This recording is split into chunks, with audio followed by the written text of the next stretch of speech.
Menantu Dewa Obat. Bab 478. Alina mengerutkan keningnya. Nara, kau jangan sembarangan bicara.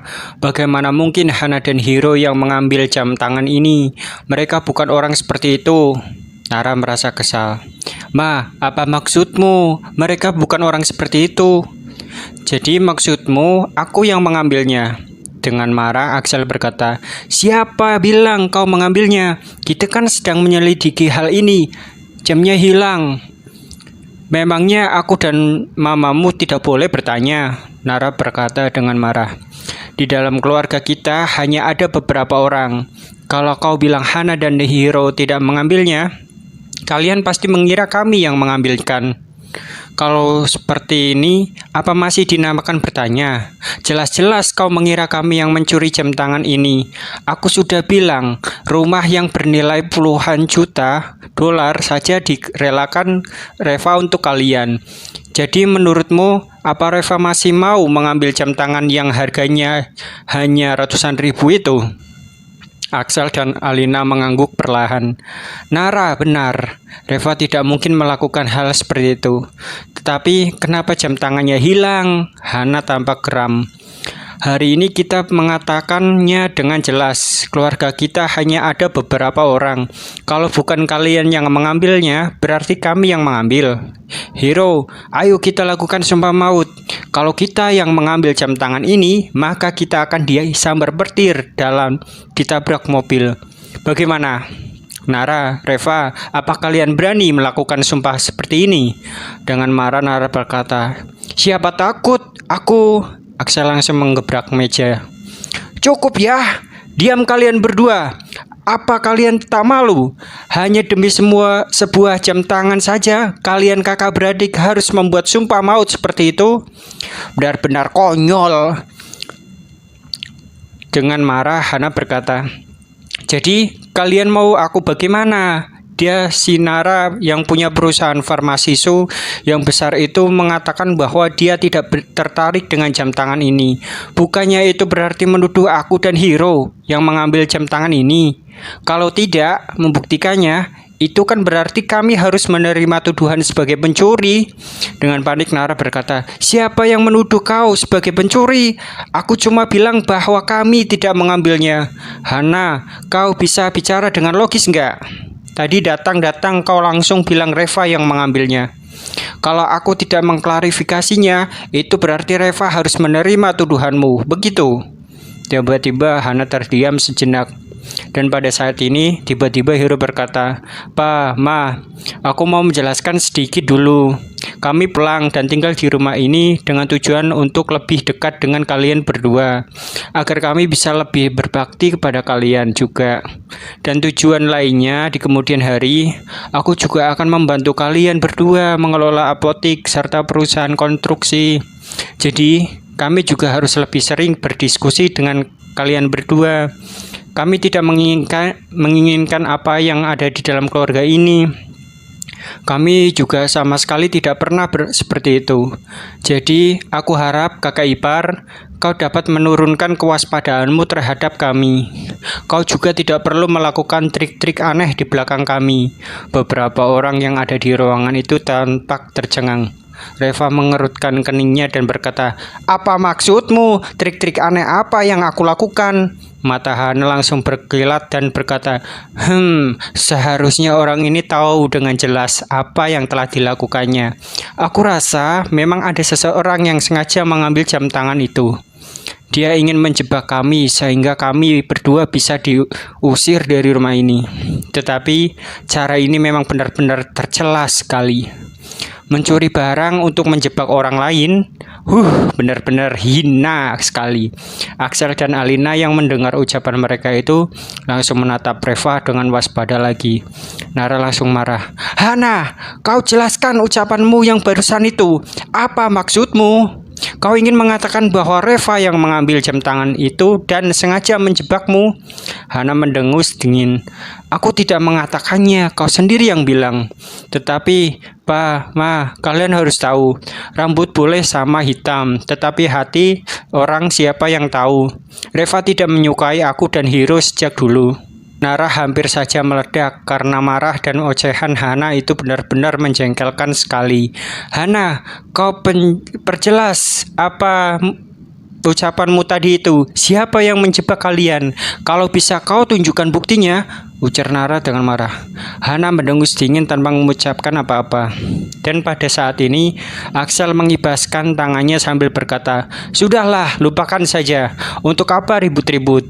Kalau tidak ada yang mau mengaku, ya sudah. Itu kan hanya jam tangan. Bukan masalah besar. Tetapi Reva, aku harap kau tetap ingat. Hana dan Hiro tinggal di rumah itu atas persetujuan aku dan mamamu. Kalau kau masih berniat untuk mengusir mereka lagi, lebih baik kau saja yang pergi." Nara tercengang. Axel berkata seperti itu kan artinya dia percaya bahwa Reva yang mengambil jam tangan itu untuk menjebak Hana dan Hiro. "Pa, kau memang paling bijaksana." Dengan tersenyum Hana berkata, dan pada saat yang sama dia juga melirik Nara dengan ekspresi arogan. Nara berkata dengan marah, "Pa, hari ini kau harus menjelaskan ucapan ini kepadaku. Apa maksudmu sebenarnya?" Axel langsung marah dan berkata, "Sejak kapan jadi kau yang menanyaiku? Menurutmu apa maksudmu? Aku sudah bilang asalkan aku masih hidup, selamanya aku adalah kepala keluarga ini. Kau masih tidak berhak mengatur masalah di dalam rumah ini. Terutama kau, Reva. Jangan sampai aku mendapatkan buktinya. Kalau tidak, aku tidak akan pernah melepaskanmu." Nara sangat marah. "Pa, bagaimana? Bagaimana kau bisa memastikan bahwa Reva yang melakukannya?" Dengan dingin Alina berkata, "Memangnya kapan kami mengatakan Reva yang melakukannya? Papamu hanya memperingatkan Reva untuk tidak berkelakuan baik. Apa ada yang salah dengan ucapanmu? Kalau begitu kenapa dia tidak memperingatkan Hiro juga?" Dengan marah Alina berkata, "Hiro tidak melakukan kesalahan. Untuk apa memperingatkan dia?" Nara hampir menangis dengan marah. "Lalu apa kesalahan Reva?" Alina langsung kelas. "Apa kau tahu harus ribut denganku sekarang? Ini bukannya sudah jelas. Kau mau ributin apa lagi?" Nara sangat marah sekali sehingga begitu gemetaran seluruh tubuhnya. Kedua orang tuanya selalu memprasangka buruk terhadap Reva. Dan pada saat ini Reva sudah tidak tahan lagi. Kemudian dengan ringan berkata, "Ma, apa tidak terpikirkan olehmu kalau jam tangan itu bisa saya diambil oleh orang-orang yang datang ke rumah kita semalam?" Mendengar ini, mata Nara langsung berkilauan. Dengan cepat dia berlangsung berkata, "Ya benar, Ma, semalam ada begitu banyak orang di rumah ini. Mereka masuk ke setiap kamar dan membuat kekacauan di dalamnya. Kemungkinan besar mereka yang mengambilnya." Hana langsung berkata dengan marah, "Nara, apa maksudmu? Mereka itu semuanya teman-temanku. Dan mereka semua juga adalah mitra bisnis apotek kita kemudian hari. Jadi sekarang kau mencurigai teman-temanku sebagai pencuri. Kau punya bukti apa sehingga berani mengatakan bahwa mereka mengambilnya?" Alina juga mengerutkan keningnya. "Nara, kau boleh berbicara seperti itu di rumah ini, tetapi jangan sembarangan bicara kalau kau di luar sana. Karena Hana dan Hiro yang membawa mereka ke rumah ini, berarti mereka semua adalah teman-teman yang bisa dipercaya. Saat kau bicara seperti itu, hanya akan membuat orang merasa ngeri. Apa kau paham itu?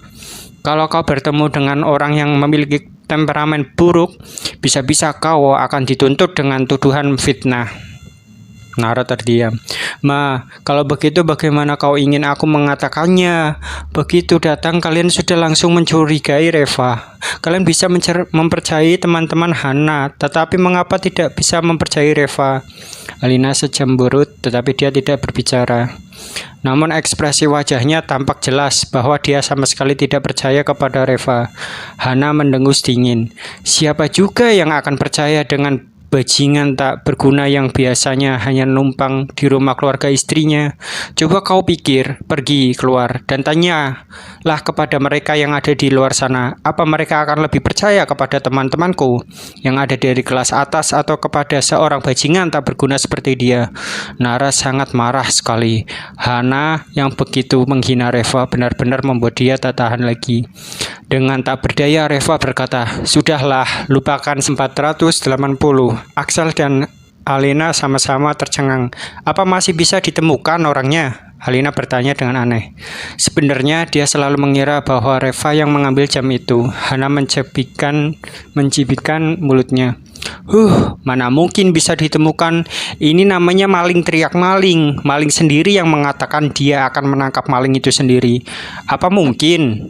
Dengan marah Nara berkata, "Diam kau! Bisa nggak kau dengar Reva menyelesaikan ucapannya dulu sampai selesai?"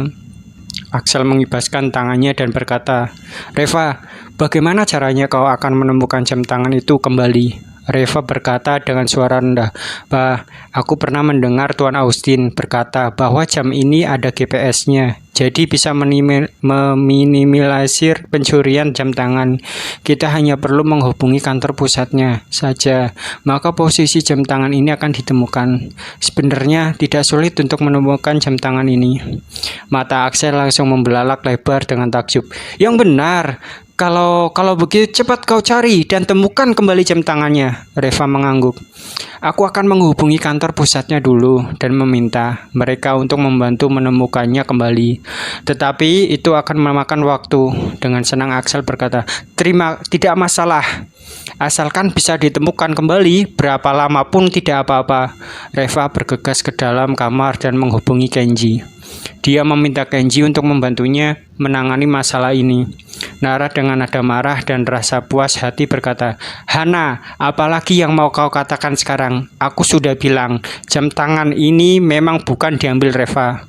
Hana tampak terdiam dan dengan kesal dia berkata, "Kan siapa tahu saja, bisa saja dia sengaja menyembunyikan jam tangan itu di suatu tempat dan mengembalikannya nanti." "Pak, Ma, aku tidak peduli ya. Aku harus mengatakan dulu bahwa aku dan Hiro tidak mengambil jam tangan ini. Kalau jam tangan itu sampai ditemukan di kamar kami, itu sama sekali tidak ada hubungannya dengan kami berdua." Dengan marah Nara berkata, "Kalau ditemukan di kamar kalian, lantas apa masih bisa dikatakan tak ada hubungannya dengan kalian berdua? Lalu siapa yang ada hubungannya?" Dengan dingin Hana berkata, "Ya, mungkin saja memang ada seseorang yang sengaja menyembunyikannya di kamar kami untuk menjebak kami." Nara sangat marah sekali hingga tak sanggup untuk berbicara lagi. Hana ini benar-benar pandai membantah. Tak lama kemudian Reva keluar dari dalam dan berkata, "Aku sudah menghubungi kantor pusatnya. Mereka akan membantu kita mencarinya. Nanti begitu ada kabar, mereka akan segera menghubungi kita." Axel sangat gembira sekali. "Baguslah kalau begitu. Oke, asalkan jam tangan itu bisa ditemukan, maka hal lainnya sama sekali tidak penting." Alina juga mengangguk-angguk. Sudah, Hana, Nara. Kalian berdua jangan bertengkar lagi. Ayo kita sarapan dulu." Setelah sarapan masih harus pergi ke rumah sakit untuk menyampaikan permintaan maaf. "Reva, aku perlu mengingatkanmu dulu. Nanti setelah kau ke sana, sampaikan permintaan maafmu dengan baik-baik. Paham tidak?" Nara tampak kesal, tetapi pada akhirnya dia juga hanya bisa diam. Reva sendiri yang mengatakannya semalam bahwa dia tidak perlu meminta maaf. Jadi seharusnya Reva sudah punya rencananya sendiri. Hana tampak angkuh dan puas. "Reva, kau sudah dengar dengan jelas belum ucapan permintaan maafmu dengan tulus? Ingat, kau juga masih harus membayar biaya pengobatan mereka. Nanti saat kau di sana, kau harus membungkuk dan kongkow kepada mereka. Simpan gaya aroganmu yang seperti kemarin malam itu. Kalau teman-teman aku tidak mau memaafkanmu, maka aku tidak akan melepaskanmu." Akhirnya Nara merasa tidak sabar lagi dan berseru, "Cukup ya, Hana. Sekelompok preman yang ada tidak kerjaan seperti mereka itu benar-benar kau anggap sebagai orang-orang kelas atas." Hana berkata dengan marah. "Apa tuh?" Dengan cemas Nara berkata, "Pa, Ma, apa yang aku katakan itu memang kenyataan. Mereka itu memang sekumpulan preman. Teman macam apa itu? Kalau kau sudah melihat mereka, kau baru akan paham. Mereka sama sekali bukan orang baik." Axel merasa kesal. "Diam! Kau sangat keterlaluan. Memangnya hanya kau saja yang punya teman kelas atas?" Nara sangat marah sekali sehingga tidak mau berbicara lagi. Dia benar-benar tidak bisa menjelaskan masalah ini dengan kedua orang tuanya. Setelah makan, kemudian beberapa orang ini pergi dan langsung menuju ke rumah sakit. Sebelum berangkat, Hana sengaja menelepon mereka dengan penuh semangat. Dia memberitahukan kepada mereka bahwa Reva akan meminta maaf dan menyuruh mereka untuk bersiap-siap. Semalam dia sudah kehilangan gengsinya di depan semua teman-temannya. Jadi hari ini dia sengaja memaksa Reva untuk meminta maaf hanya demi untuk mendapatkan kembali gengsinya. Tetapi sebelum semua orang sampai di rumah sakit, Reva menerima telepon dari Kenji yang mengatakan bahwa posisi jam tangan ini sudah ditemukan. Walawinda Calma, Axel sangat menaruh hati kepada jam tangan ini.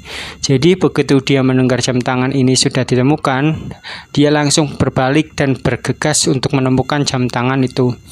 Akhirnya mereka sampai di sebuah toko kecil dan mendapati Tiger dan sekelompok orang sudah berjongkok di luar toko. Tuan Lee, kakak, aku yang menyuruh aku datang ke sini. Tio GPS jam tangan itu ada di toko ini. Anak buah kami sudah menanyakannya. Toko ini memang biasanya merupakan tempat penjualan barang-barang curian yang dihargai dengan harga yang tinggi. Jadi mereka memang khusus menangani barang-barang curian yang biasanya dicuri oleh pencuri. Aku rasa jam tangan itu setelah dicuri kemudian dijual di sini, ujar Tiger. Ekspresi Alina langsung berubah. Kalau begitu berarti ada pencuri di rumah kita, Tiger berkata. Itu sulit untuk dikatakan. Lebih baik kita masuk dulu dan tanyakan. Kalau sudah tahu siapa yang menjualnya, maka kita akan mudah melacak pencurinya. Alina segera berkata, kalau begitu, ayo cepat masuk. Semua orang ikut masuk ke dalam toko itu. Pemilik toko ini adalah seorang pria yang berusia 3 atau 40-an. Saat melihat situasinya tidak terlalu benar, si pemilik toko langsung ingin menyelinap pergi, tetapi keburu dicegat oleh anak buah Tiger. Saat si penjaga toko mendengar nama Tiger dari jalan selatan itu, dia langsung menyerah dan seketika itu juga dia mengeluarkan jam tangannya. Tuan Tiger, aku benar-benar tidak mencuri jam tangan ini. Jam tangan ini dijual oleh seseorang kepadaku. Kau juga tahu, aku memang melakukan bisnis semacam ini. Aku benar-benar tidak tahu kalau jam tangan ini milikmu. Kalau tidak, meskipun aku punya 9 nyawa pun aku tidak akan berani menerimanya, ujar si penjaga toko dengan wajah hampir menangis. Axel tampak sangat terkejut sekali saat melihat jam tangannya itu. Dia langsung memegangnya erat-erat. Alina tanpa geram dan kesal. Aku mau tanya, siapa yang menjual jam tangan ini kepadamu?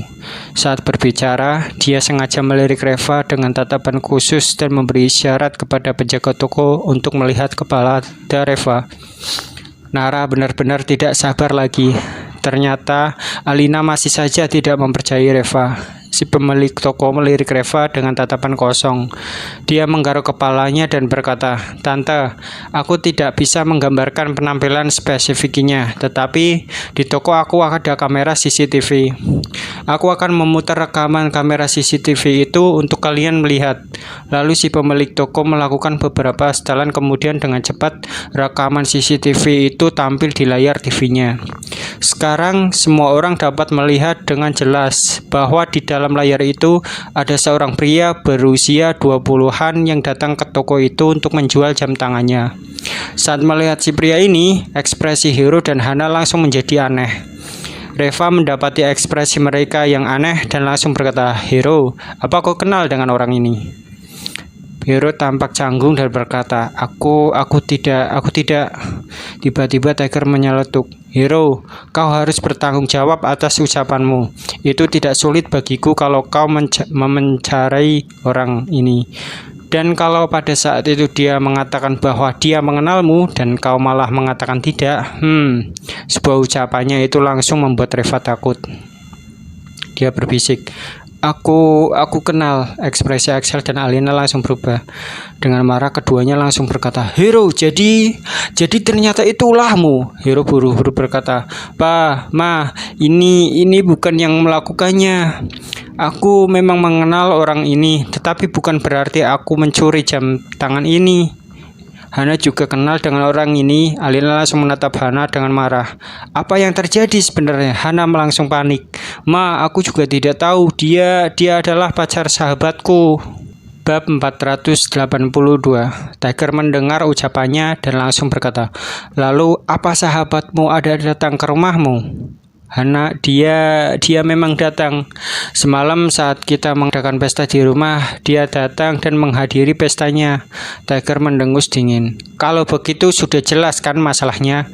Pasti sahabatmu yang mencuri jam tangan itu.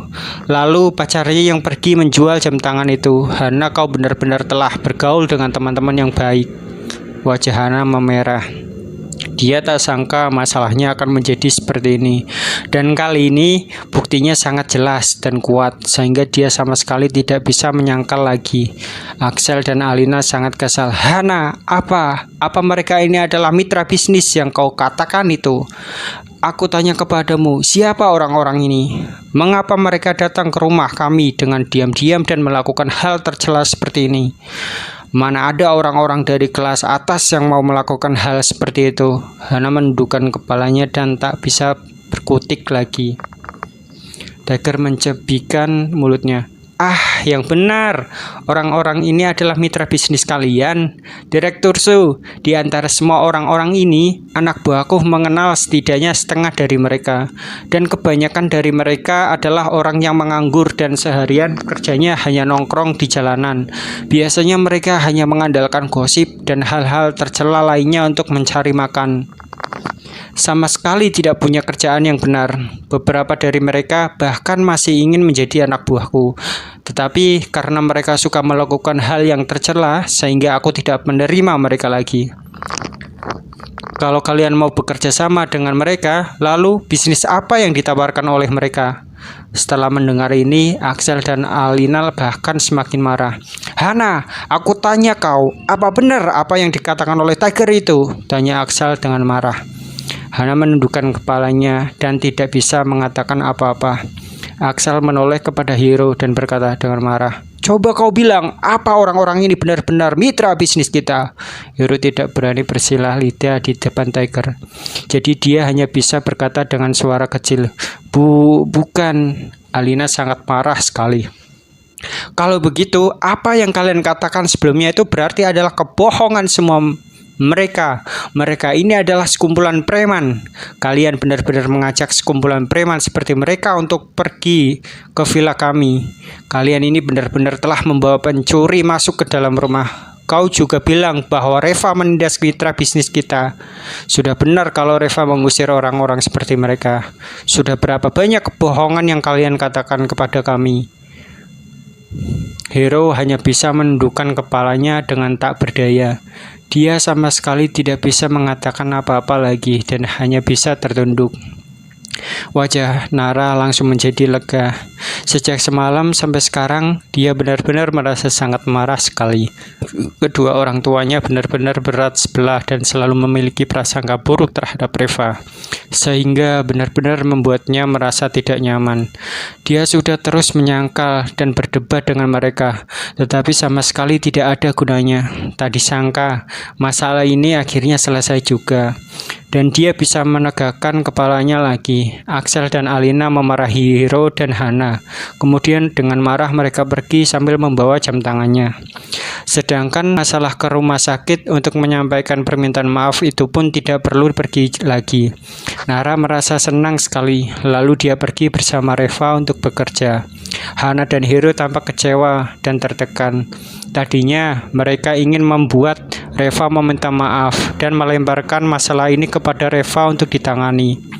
Tetapi sekarang kedua orang tua mereka bahkan merasa kesal kepada mereka, sehingga masalah ini masih tetap saja harus ditangani oleh mereka berdua. Apa yang harus kita lakukan sekarang? Papa Mama sangat marah sekali. Apa kita masih bisa pulang ke Rose Garden? Hiro berkata dengan suara rendah. Dia benar-benar tidak rela dengan Villa Rose Garden itu.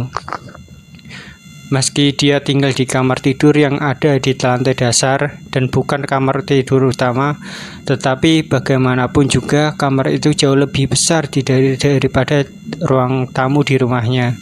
Villa Rose Garden ini memiliki lingkungan yang indah dan dekorasi yang mewah. Dia benar-benar tidak rela untuk pergi dari sana. Hana, kalau sekarang sih sudah pasti tidak mungkin bisa pulang ke sana.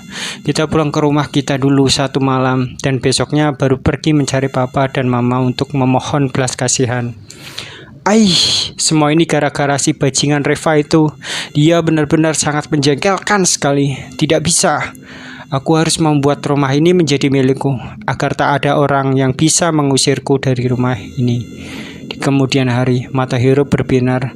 Kalau rumah itu diubah menjadi nama Hana, maka rumah itu juga pasti akan menjadi miliknya. Dan kalau dia benar-benar bisa punya rumah besar seperti ini, maka tidur pun tidak diadakan tertawa. Bab 483. Keesokan harinya, pagi-pagi sekali Hana pergi membeli pakaian yang disukai oleh Alina dulu.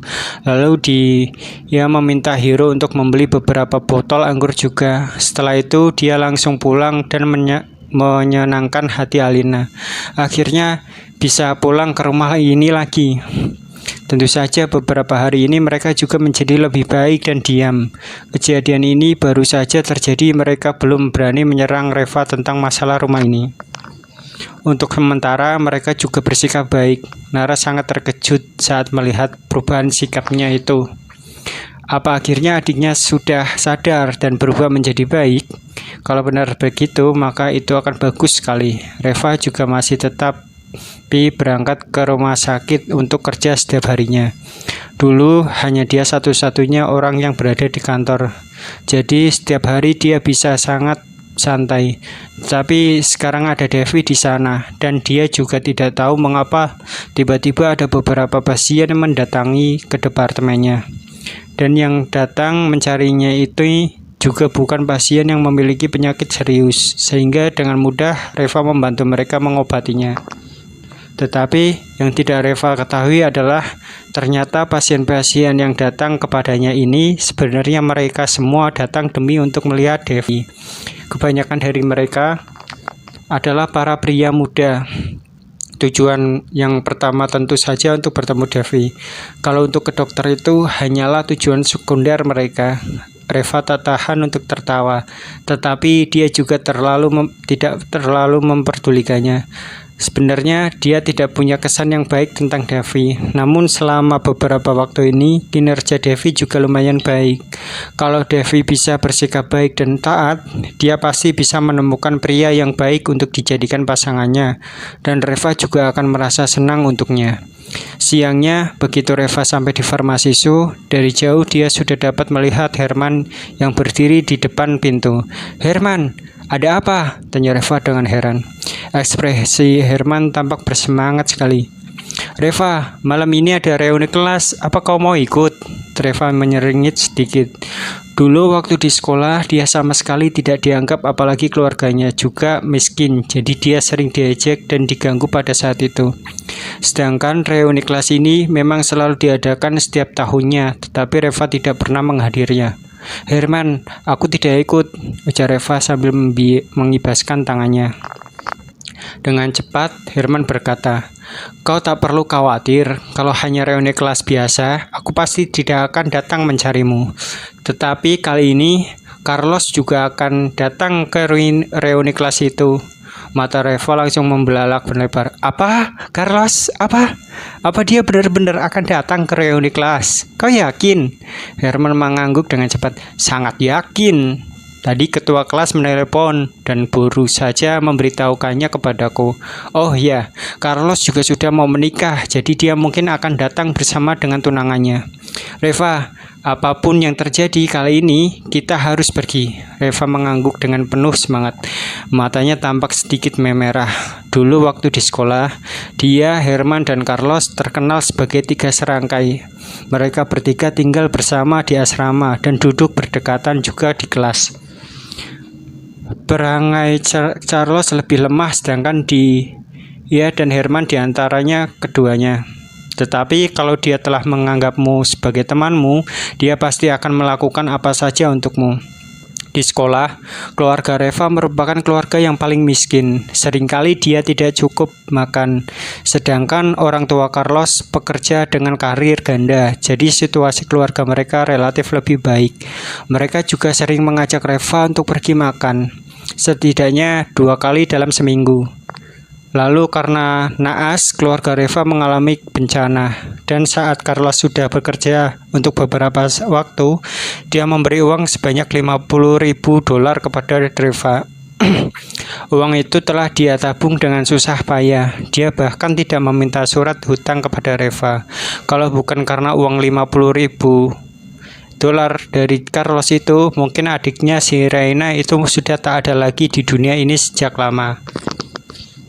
Di dalam hatinya, Reva benar-benar sangat berterima kasih kepada sahabatnya ini. Tetapi sayangnya, Carlos dikirim keluar kota oleh kantornya dan selama 3 tahun belum kembali juga.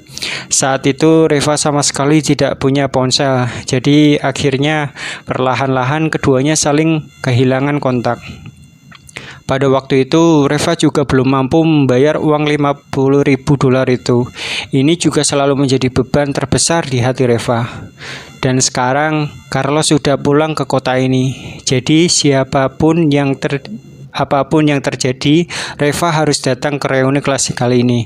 Kapan reuninya? Reuninya diadakan di mana? Reva bertanya dengan terburu-buru. Herman tersenyum. Malam ini mungkin akan dimulai sekitar jam 6 nanti. Tetapi aku masih harus menerima beberapa barang nanti malam. Aku mungkin akan sampai di sana sekitar jam 7. Reuninya akan diadakan di Hotel Dragon. Oke?